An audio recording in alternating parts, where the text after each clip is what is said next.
Husaynbek, yana bir bor xush kelibsiz. Assalomu alaykum. Katta rahmat chaqirganingiz uchun. Podkastni davom ettiramiz. Sababi izohdan juda qisqa bo'ldi oldingi podkastimiz. Taklifim bugungi podkastimizda umuman olganda nafaqat raqamli yo'nalish bo'yicha, balkim umumiy biznes bo'yicha bir gaplashsak, suhbat qilsak. Birinchidan mana to'g'ridan-to'g'ri savolim, men shaxsan o'zim sizga bir necha marta aytganman, Toshkent shahar, Samarqand shahar, umuman olganda O'zbekiston bo'yicha sizlar недооцененный restorator deb hisoblayman. Sababi bir nechta restoranlaringiz bor, bir nechta kafelaringiz mavjud, ammo hech kim bo'sh kelib aytmagan bu meni restoranlarim. Men hokazo strategiya bo'yicha rivojlantiryapmiz, ammo men o'ylayman, mana obunachilarimizdan biri ko'pchilik borgan bu restoranlarga.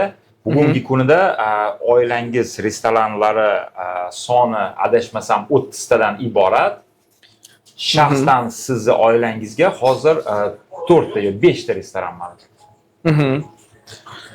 Qaysi restoranlar? Restoran masalasiga keladigan bo'lsak, Ses Restoranov Bek deyiladi. Bu narsani biza Ses Restoranov emas, Semya Restoranov Bek deb shuni nomlaymiz. Oila sifatida ko'ramiz. To'g'ri, aka-ukalar o'rtasida bo'lingan restoranlar, har bitta oilaga отдельно restoran berilgan. No, в целом olganda hammasi bitta Semya Restoranov Bek hisoblanadi. Samarqanddan boshlangan. 95-yilda bobom tarafdan ochilgan birinchisi. Keyin asta-sekinlik bilan Toshkentga ko'chib kelib, hozirgi kunda 95-yilda ochilgan bo'lsa, bugungi kunida 30 yildan. Yaqinda 30 yillik bayramini ham qildik mana shu o'tgan yili. 30 yillik bayramini qildik Karimbekni. Bunda Xudo xolasa 30 yil bo'ladi. Meni xayolimda juda zo'r показатель. Albatta. Nima uchun hozir siz aytgan savolingizga juda ko'p joyda eshitilmaydi, ko'p uchramaydi, но при этом Toshkentda o'zini bir nima deydi, nishasiga ega bo'lgan restoranlar deb hisoblasak, bizani bilasizmi, endi otalarimiz, onalarimiz shunday tarbiya qilganki, biza man restoranni xo'jayiniman degan mamlaqa endi nima bo'ladi-ku, hech kimni skromniy, kamtar, jimgina yurishga o'rganganmiz va bu narsa uchun juda katta rahmat aytaman bunaqa tarbiyaga. Bu birinchisi, ikkinchisi, men o'ylaymanki, bu juda katta упущение, то есть упущение o'zbekchasiga endi bilmadim, qo'yib yuborish, yo'qotishmi? Kamchilik. Biza hozirgi kundagi dolzarb bo'lgan mana Instagram, reklama, mana shu narsalarga uncha e'tibor berilmaydi bizning restoranlarda. Uslovni hammasi bor. Instagram bor, boshqasi bor, no lekin kirishib o'sha narsaga biz juda chuqur kirishmaganmiz. O'shaning uchun men o'ylaymanki, hozirgi kunda boshqalar hype orqali boshqa restoranlar nimalar ko'p ovoza bo'lib yuradi. Restoranbek faqatgina kuxnyaga upor, semeyniy restoran da mana shunaqa narsaga yo'naltirilgan bo'lgani uchun uncha ko'p eshitilmaydi. No, aytganimdek, bu men o'ylaymanki, что hozirgi davr talabi, который kuchaytirish kerak bu yo'nalishni ham. В общем, shunaqa. Yaxshi, sizga bo'lmasam biznesmen sifatida savolim bor.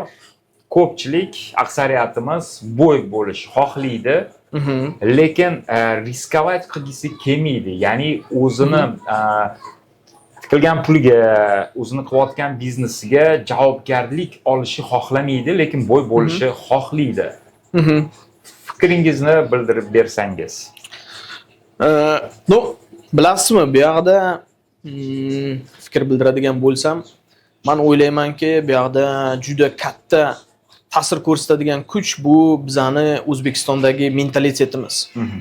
O'zbekistondagi aksariyat odamlar mentalitetimiz shunaqaki, shaxsan biz ham shunaqa katta bo'lganmizki, biza birovlarni nima deyishidan juda zavisimiy odammiz. Qo'ni qo'shnilar nima deydi? Agar ertaga bironta biznes boshlasang, unga pul tikding, biznesing o'xshamasa yoki любой boshqa ishni qilsang, o'xshamay qolsa, men gap ostida qolib ketaman. Qo'shnilar voy ana u $50,000 unga tikib yubordi, dabdala bo'ldi. Bu nikchomni odam ekan degan bir tamg'a, qo'ldan hech narsa kelmaydi degan tamg'a bizga mentalitetim shunaqaki, bizga og'ir botadi-da, biz u narsani bu fikr orqali o'zimizga ishonch olamiz, haqiqatdan men shunaqa ekanman degan. Vaholanki, mana hozirgi yoshda 34 ga kirgan bo'lsam, men ham shu narsa bilan katta bo'lib kelganman shu davrgacha. Vaholanki hozirgi kundagi fikrim shundayki, odamdan bu pul bor-ku, bu odamga keladi, ketadigan narsa. Faqatgina odamning qilgan ishi qoladi. O'xshaydimi, o'xshamaydimi, har bitta odam qilish kerak. Xayoliga kelgan bironta ideyasi bormi? Biznes ideyasimi? Boshqa bir narsa yaratishmi, balkim pul ishlash uchun emas, o fikrga kelgan. Shu narsani odam qilish kerak.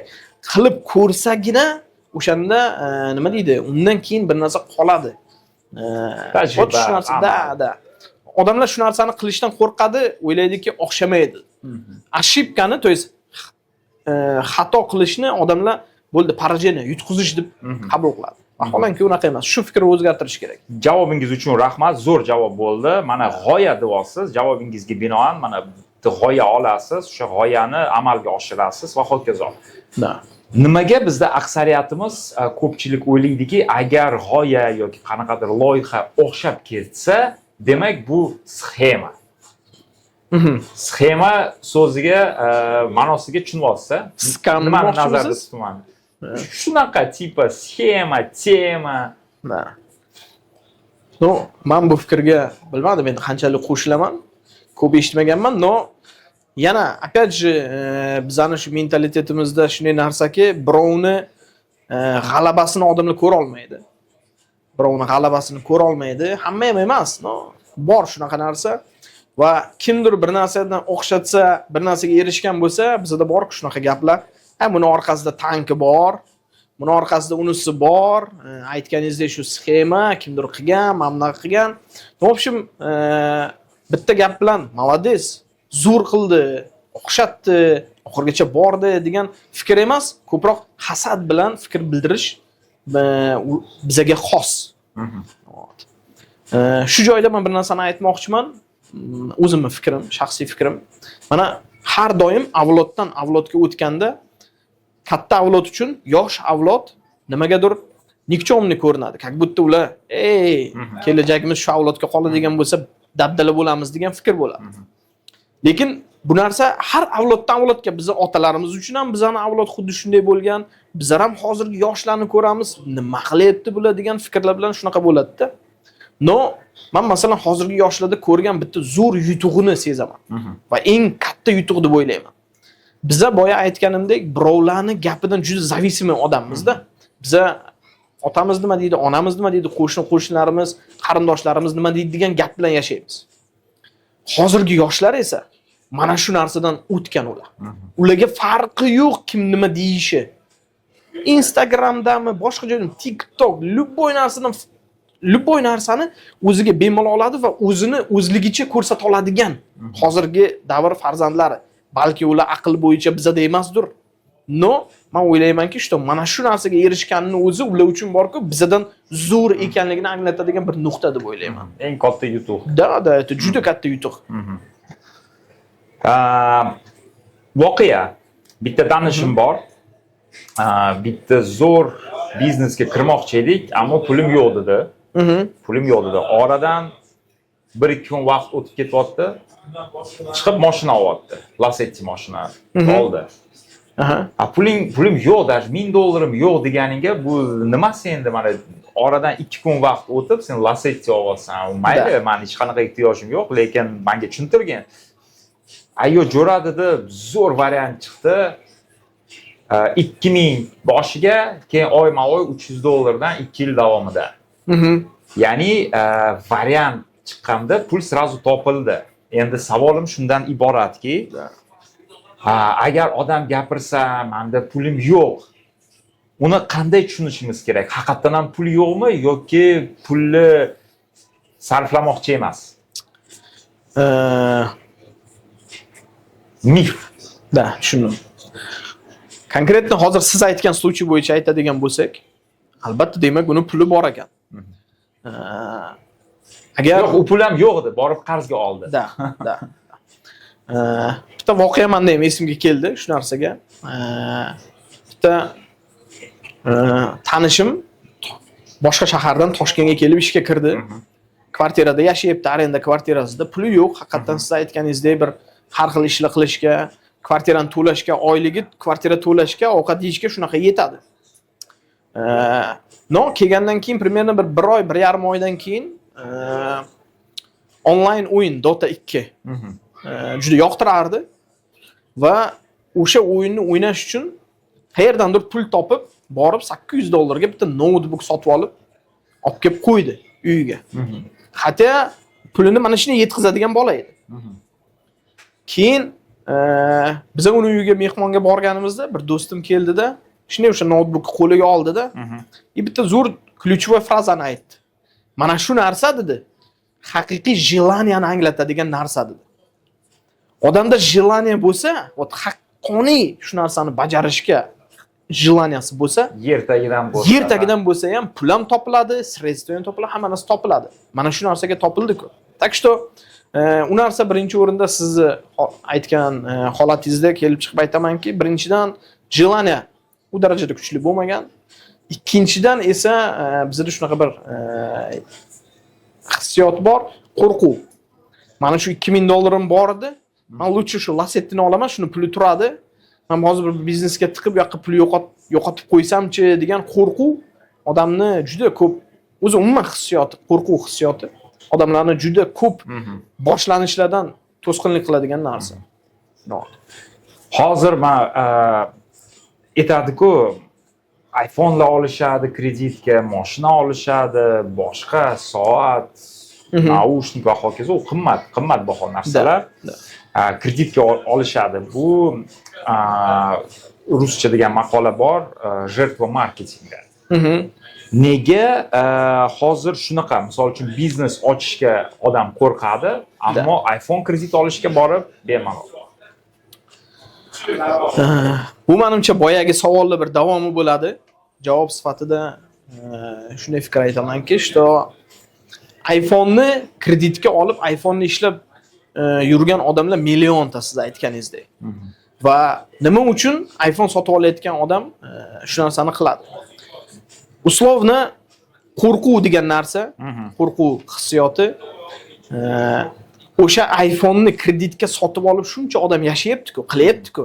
Значит, bu xavfsiz. Qilsa bo'ladi degan fikr o'tiradi-da, men ham shunaqa qilaman-da deydi. Demak, ommaga berildi. Da. No, lekin ana u biznesni ochib, nima qilgan ular nechta? Bor yo'g'i bir единица odamlar pulini biznesga tikib, riskovat qilib, u yoqda bir narsaga erishgan. U neizvestniy joy. Men qo'rqaman u yoqqa pul tikishga. Mana iPhone'ga hamma tikyapti-ku, mana безопасный podushkalik joy. Lutchi o'sha yoqqa ishlataman pulni degan odamning ichki hissiyoti, a также aytganingizdek жертва marketinga. Odamlar просто riskovat degan so'zi bor-ku, to'g'ri tushunishmaydi hamda. To'g'ri, biznesga borib risk qilish ham juda takoy turi bor. Men bitta narsa aytib beraman, mana bu reklama emas, albatta bu narsa bilan shug'ullanmaylar. 1xbet. Odamlar nima pul tikib nima qiladi? Meni ikkita tanishim bor. Bittasi shu prosta menga ochadi. Tak, bugun mana bu bilan mana bu o'ynayapti. Tak, mana bunun koeffitsiyenti yaxshiroq, mana bu yutadi deb shunday qo'yadi-da, riskovat qiladi-da, keyin natijasini kutib o'tiradi. Ikkinchi bir tanishim bor, который stavka qo'yishdan oldin tonna analizlar o'tkazadi. Bu komanda shu yoqqacha kelguncha nima qilgan, nechinchi o'rinda, travmasi bor bironta o'yinchisini, bugungi kunda u yetarli darajada tayyorgarlik ko'rmagan, kechadan oldin bitta o'yin va hokazo analizlarni qilib chiqib, keyin bitta stavka qo'yadi. U ham riskovat qilyapti. Это всё risk.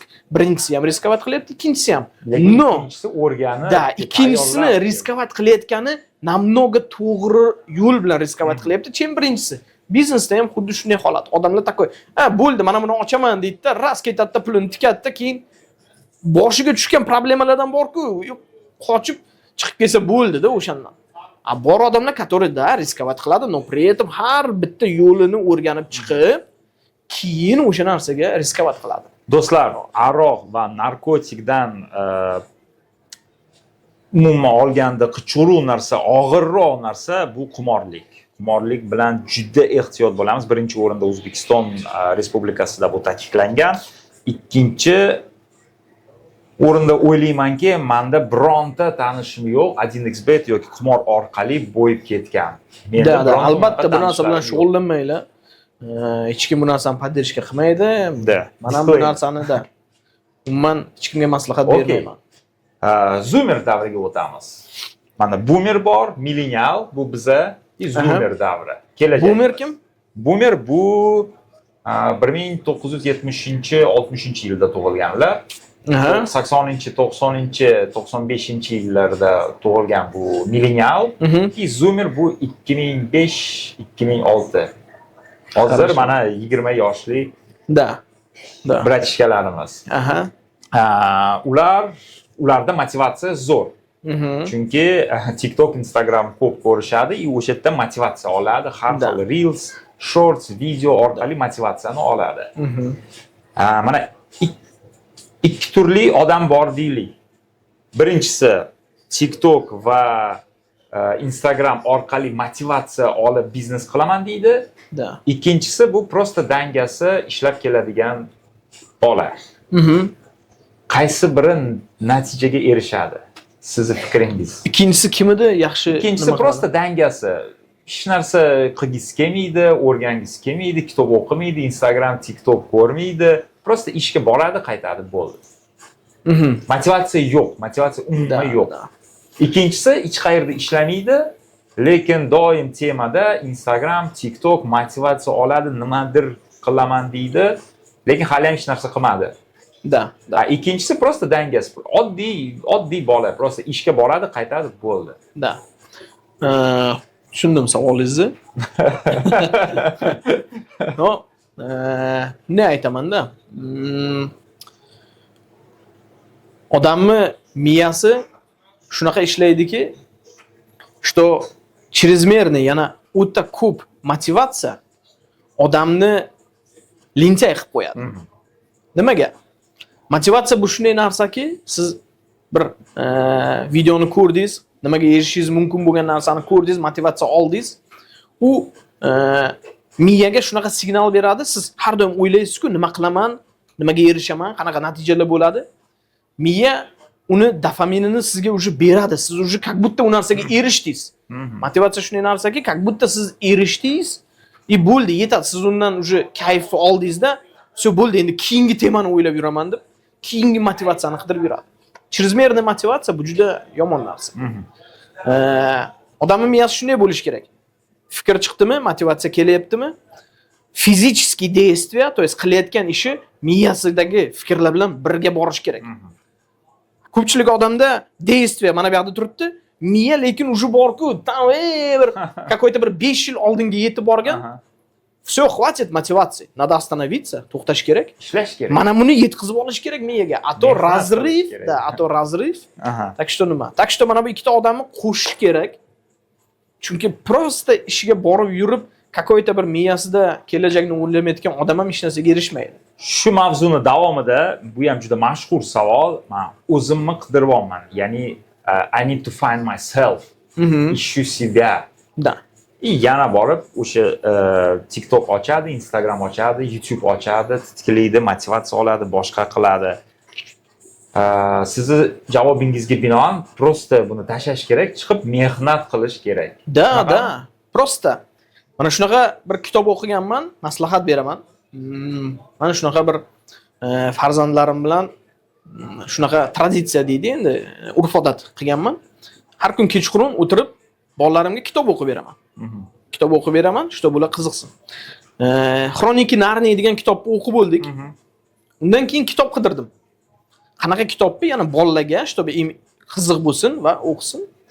Shunaqa kitob topdim internetda, Pyos по имени Mani degan. Odzivlarni o'qib chiqdim. O'qisam, aytilganki, что bu kitob moliyaviy savodxonlik, ya'ni finansoviy gрамотностьni detskiy tilda tushuntirib beradigan shu kitob. Bodo Shefer yozgan. Keyin o'sha kitobni o'qigan odamlarning odzivlarini o'qishni boshladim va menga prям deydi yuragimga tekkan narsa, shunaqa odziv edi, rus tilida edi u. Это детская книга, которую должен прочитать каждый взрослый degan. Tushunyapsizmi? Pes по имени Mani. Pes по имени Mani. O'sha kitobni oldim. Asahi Books'ta qidiramiz. Da, o'sha kitobni oldim. Bolalarimga o'qib chiqishdan oldin o'zim o'qib chiqdim u kitobni. Moliyaviy savodxonlikni shunaqa oddiy tilda, shunaqa zo'r tushuntirib bergan kitobni men ko'rmaganman. Shunday polочкам qo'yib bergan. Pul ishlamoqchimisan, nima ishla qilishing kerak degan narsani shunday polочкам qo'yib bergan.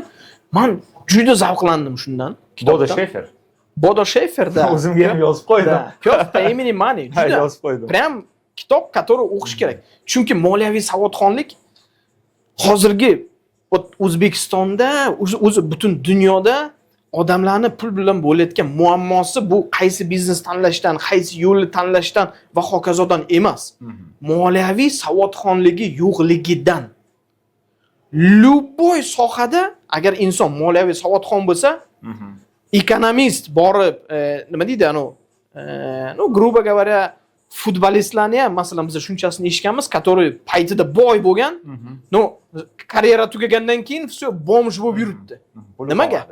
Chunki mana buni boshqarishni bilmaydi. Pulni boshqarishni bilmaydi. Va savolimiz nima edi? Savolimiz o'zi motivatsiya, mana Instagram, YouTube'da mayli javob berdik, zo'r. Da. Ikkinchi savol, navbatdagi savolim, esingizda bo'lsa, 6 yoki 7 oy oldin u bahorda bo'lgan bo'lsa kerak yoki o'tgan yil bo'lganmi, esimda yo'q.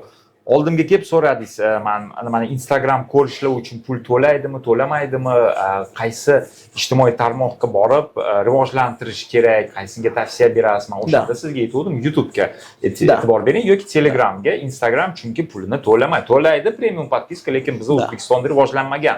Bizda unaqa odat yo'q, kultura yo'q.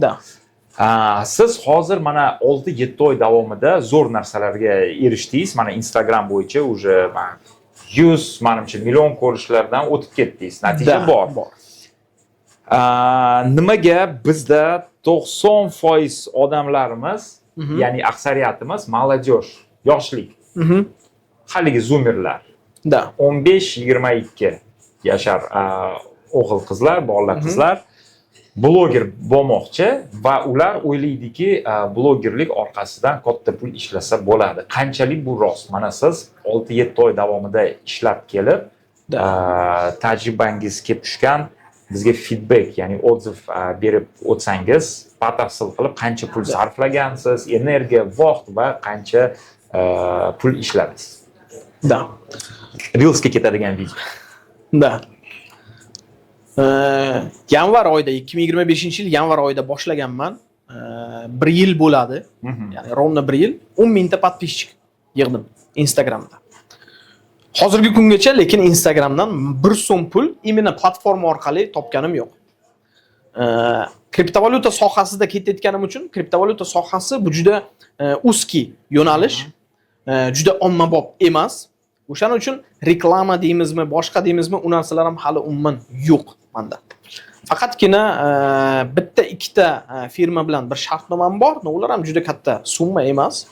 Umuman olganda hozirgi kunda Instagramga ishlatgan pulim ko'proq, chem men Instagramdan olgan pulim. Demak, haligacha ham sarflab kelyapsiz. Da, har oy videolarimni montaj qiladigan bir bolaga beraman. Undan tashqari Telegram kanalimni yurg'izadigan. Oylik rasxod qancha taxminan? 1000 dan o'tib ketganmi, o'tib ketmaganmi? Yo'q, 1000 dan o'tib ketmagan. Yo'q. 500. Da, adminimga примерно nima deydi? Telegramda adminimga, video makerimga и Instagramda captions. Da, shularni hammasini hisoblasak, примерно $500 ketadi.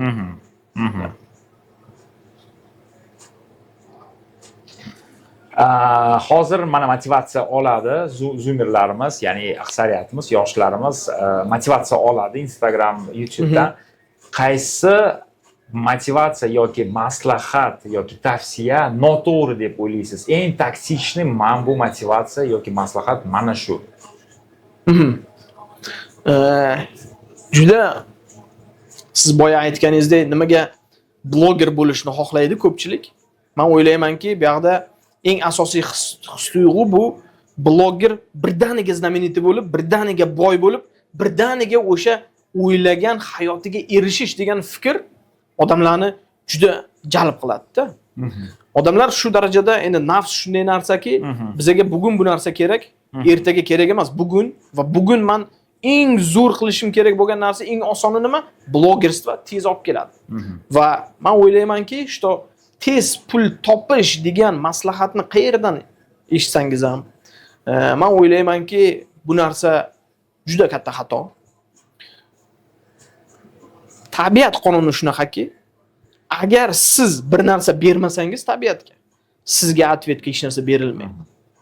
Realniy от души vaqtingizni, energiyangizni ishlatishingiz kerak. A blogerstvo odamlarning xayolida bor, haqiqiy blogerlar bor, которые полезный informatsiya beradi. Bor, o'rganadi, qo'yishdan oldin o'rganishni analiz qiladi, boshqa. Da, realniy полезный kontent qiladigan blogerlar bor. No lekin shunaqa blogerlar borki, которые chiqadida Vine. Kimdir ustidan izdevаться qilib, boshqa qilib, hech qanday полезный informatsiya nima qilmaydi. Siz hech qanday foyda tabiatga olib keltirmasangiz. Ne, yumor hozir eshitib hate bo'lib ketishi mumkin. Bironta mashhur Vine'larimiz nima har bitta qilinayotgan ishi borku, odamning niyatiga bog'liq. Shunaqa Vine'lar bor, который mantig'i bor. Da, mantig'i bor va qilayotgan ishini yaxshilikka qilyapti. No shunaqa Vine'lar bor, который специальный konfliktni situatsiyani yaratadi, ataylab hype uchun. Изначально u Vine'da yoki nimada yaxshi niyat emas. Вот прям yomon niyat bilan qilingan Vine'lar bor. O'sha Vine'larni men juda yomon ko'raman. Прям ko'rayotganingizda seziladi qilinayotgan.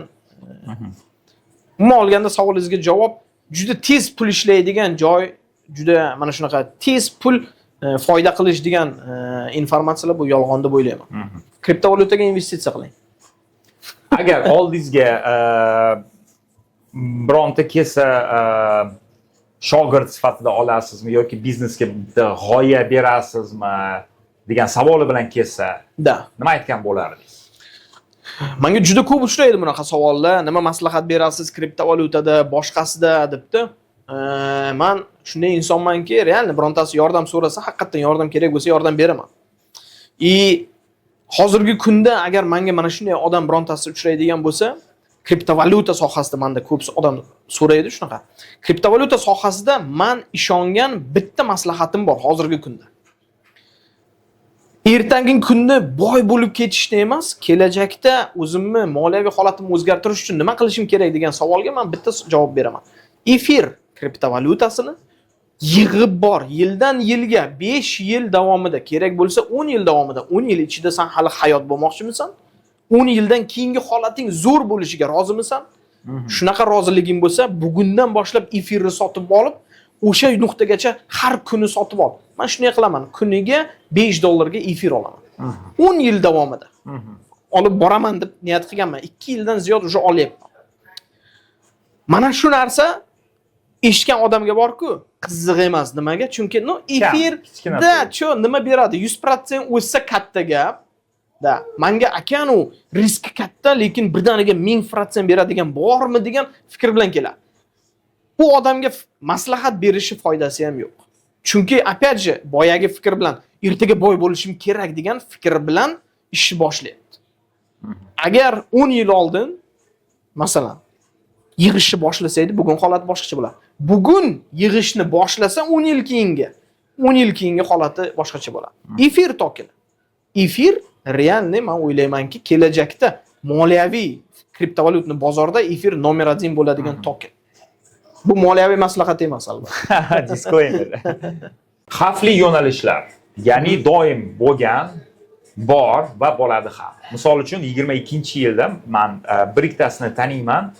Arbitraj orqali, ya'ni P2P orqali kuniga 500-600% qilgan, ya'ni $100 bilan tikib, $500-600 bir kunning ichida $5000 bilan $20000 bilan chiqib ketgan.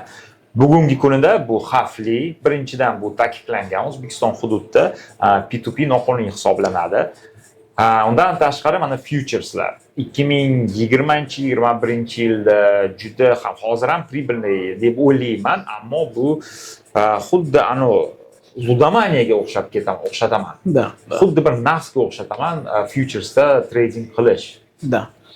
Va bundan tashqari hozir mana mashhur bo'layotgan sizni fikringiz bo'yicha qaysi yo'nalish va u yo'nalishni siz xavfli deb o'ylaysiz, kelajakda xavfli bo'lib ketadi? Tushundim. Savolingizga endi xavfli yo'nalishi umumiy faqat kriptovalyuta bo'yicha emas, umumiy hozirgi kunda nima yo'nalish xavfli va nimaga e'tibor berish kerak? Aytishadi-ku, ogoh bo'lish kerak. Hozir biz shunaqa davrda yashayapmizki, bizning yoshligimizda telefon, internet bunaqa narsalar bo'lmagan. Biz 30 yoshlik deylik yoshlar bo'lsak, biz telefonsiz o'sgan davr oxirgi pokoleniyasimiz. Va hozirgi davrda aynan shu o'zgarish ketyaptiki, telefon, internet paydo bo'ldi. No, bizdan yoshi katta yana bitta avlod haligacha ham ular ham juda katta qism dunyoni foizini aholisini egallaydi. Va ular hozirgi kunda juda ko'p mana shunaqa internet moshennichествосiga то есть nima bo'lib qolyapti? Duch kelib qolyapti. Nimaga? Chunki ular qayerdandir mana shunaqa hype istoriyalarni eshitib qoladi va ularni oddiy bir какой-то misollar bilan aldash va ularning pulini olish, san ertaga mana shu internetda sanga tushuntirish uzoq, lekin bil zo'r yo'l bu deb mana shunaqa yoshi kattalarni, который umuman tushunchasi yo'q, internet, mana bunaqa biznesda, kriptovalyutada shularni juda zo'r aldashyapti.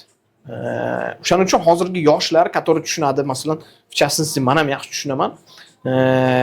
Otalarga, onalarga, yoki qarindoshlarga, yosh kattalarga обязательно nima deydi, tushuncha berib borish kerak. Mana shu yo'nalish juda xavfli deb o'ylayman hozirgi kunda. Mana даже ikkita 3 ta qarindosh tanishlarim, yoshi kattalar kelib, "Sen kriptovalyuta bilan shug'ullanar ekansan, kel bitta uchrashaylik" dedi. Men o'yladim, mendan maslahat so'ramoqchi deb bordim. Borsam, menga bitta piramidosni o'tkazyapti. Bizda уже komanda bilan deydi, shunaqa yo'lda qilyapmiz deb, Bitness.me degan qanaqadir proyekt. Bitness.me. Da, eshitganmisiz? Yo'q, eshitmaganman. Men uni videolarini ko'ryapman, narsalarni ko'ryapman, mana shunday o'tiribman. Prям skam. Prям men tushunyapman. Qachon bo'lgan bu voqea? Bir hafta bo'lmadi. Bir hafta bo'lmadi. O'zimni tanish qarindoshim, uzoq qarindoshim eshitib qolyapti, shu tomon kriptovalyuta yo'nalishida nima qilib, menga taklif qilyapti. Men ko'rib chiqdimda, men unga встречный aytayapman. Pullaringizni chiqarib oling debman. Хорошо debdi. No, men uverimman, u odam meni gapimga ishonmadi. Uni xayolida hali ham u zo'r, men ishontira olmadim u odamni, что chiq bundan срочно debdi. Tushunyapsizmi? Uni уже miyasini konkretni verbovkadan o'tkazib, u yoqda целый komanda yig'ilib ish qilyapti. Tushunyapsizmi? Da. Так что, nima deydi? Mana shunday yosh katta insonlar internet, telefon, telegram biz eshitamiz-ku, millionta moshennichество. Mana shu orqali juda ko'p moshenniklar ish qilyapti. O'zingiz nimaga kriptoaktiv bilan shug'ullanasiz? Erkinbo'ylik yoki prosta ishlagingiz kelmaydi? Блин, раскусил deydi. Ne? Misol uchun shaxsan men o'zim ishsiz zerikib ketaman. Даже dam olishga borganda, mana dengizga boramiz, boshqa joyga 1 kun, 2 kun, 3 kun, 4 kun plyajda dengiz bo'yida yotib, men o'zi zerikib ketaman. Men ishga borgim keladi. Shaharga borgim keladi, kofe ichib, so'rashib, bir majlisga kirib, eshitib, bir nimani, yangi narsani qabul qilish va hokazo. Da. Tushundim. Nima uchun kriptovalyuta bilan shug'ullanaman degan savol. Tushunaman. Odamda o'zini pulini to'g'ri taqsimlay bilish bu juda katta mahorat, diversifikatsiya. Hozirgi kunda dunyoning eng yirik insonlari, masalan deylik, dunyodagi eng katta aktivga ega bo'lgan investitsion fond BlackRock 40 trillion dollardan ko'proq puli bor. 40 trillion dollardan ko'proq aktivi bor. O'sha investitsion kompaniya o'zini pullarini har xil narsada, tilloda ushlaydi, aksiyada ushlaydi, boshqa portfelini taqsimlagan. Va hozirgi kunga kelib, kriptovalyuta shunday sohaga aylanganki, moliyaviy sohaga, ular o'zlarini portfelini 10% ni kriptovalyutada ushlashni boshlagan. O'sha BlackRock, ya'ni Bitcoinda. Tesla, masalan, hammamiz eshitganmiz. U ham o'zini aktivini, butun aktivini 10%ni kriptovalyutada ushlashni boshlagan. Bu narsa nima uchun degan savollar agar beradigan bo'lsangiz, любой odam to'g'ri analiz qiladigan odam tushunishi kerak, что demak, kriptovalyuta ham portfelingizda diversifikatsiya sifatida qanchadir foiziga bo'lish kerak bo'lgan aktivga aylangan. Va men hozirgi kunda mana shunday, men bor pulimni kriptovalyutaga tiqib yormayman. Kriptovalyutaga tiqgan pulimni kelajak uchun diversifikatsiya sifatida qanchadir foizini Bitcoin, Efir, Solana eng yiriklariga faqat investitsiya qilib boraman. To'g'ri, savdo sotiq qilish uchun отдельный portfelim bor. No, eng asosiy fikr bu kelajakda kriptovalyuta ham sizni portfelingizni qanchadir qismini egallash kerak. No, ko'pchilikning xatosi nima? Bor pulini, oxirgi pulini kriptovalyutaga olib borib, o'sha yerda boy bo'laman degan fikr bilan keladi. Futuresga kirib. Da, bu narsa noto'g'ri. Поэтому shuning uchun kriptovalyuta yo'nalishida ishlashim bu portfelni diversifikatsiya qilishi Kelajak 3-6 oy, mana kelayotgan 3-6 oy davomida diqqatingizni qaysi yo'nalishga qaratasiz va nima bilan shug'ullanasiz? Kriptovalyuta или Umuman olganda, biznes. Da, хорошо. Hozirgi kunda ikkita proyekt tayyorlayapman. Nima proyektligini hali aytmayman. Sun'iy intellekt bilan bog'liq, ikkitasi ham. Sun'iy intellekt bilan bog'liq, Telegram bilan bog'liq. Telegram bot bo'ladi, bittasi mini apps bo'ladi, bittasi приложение bo'ladi. Xudo xolasa endi xudo shu narsaga yetqizsa, в общем, sun'iy intellekt bilan bog'liq bo'lgan hamda moliyaviy yo'nalishga yo'naltirilgan ikkita proyektlar bo'ladi. Xudo xolasa, shu yaqin 3 oy, 6 oyda aynan mana shu bilan shug'ullanaman. Eng katta e'tibor digitalga qaratyapsiz. Endi men digital so'zi prям nimani anglatishini balkim bilmayman, но в целом ichida sun'iy intellekt bor, bu dastur bo'ladi, da, mobil ilova bo'ladi. Da. Bu digital. Всё, demak digitalga qarataman keyingi 6 oy hayotimni. Yakunlaymiz. Podkastga kelganingiz uchun rahmat va so'nggi so'zingiz, tavsiya, maslahat. Da. Albatta, butun mana shu yerda hozir bo'lgan fikrlardan kelib sizlarga bitta maslahat bermoqchiman. Do'stlar, xayol qilishni, motivatsiyani shularni hammasini to'xtatib, realni o'zlaringdan keyin qoladigan realni ishga qo'l urlaring. Fizik ishlashni boshlash kerak. Mehnat. Da. Так что eshitganlaring uchun katta hammaga omad va ishlarimizga rivoj.